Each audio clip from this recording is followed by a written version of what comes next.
Tiniyak ng Department of Migrant Workers ang patuloy na pagganap sa kanilang mandato sa kabila ng resulta ng isang survey.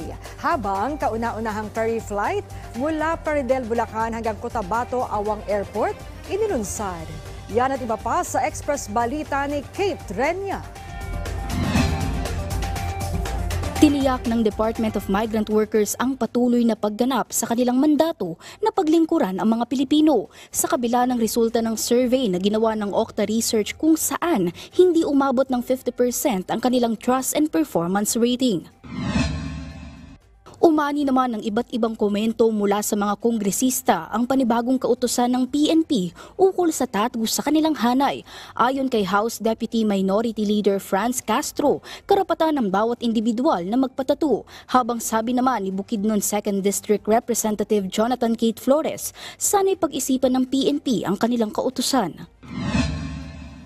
Mas maraming centenarian senior citizens sa Taguig City ang nakatanggap ng 100,000 piso na birthday gift mula sa Taguig LGU.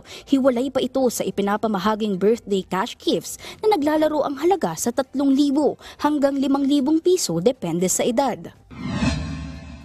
Nagpasalamat si House Speaker Martin Romualdez kay San Miguel Consortium CEO Ramon Ang dahil sa pangunguna nito sa ipinatayong malaking OFW launch sa NAIA Terminal 3 na maaaring tambayan ng mga bumabiyaheng OFW.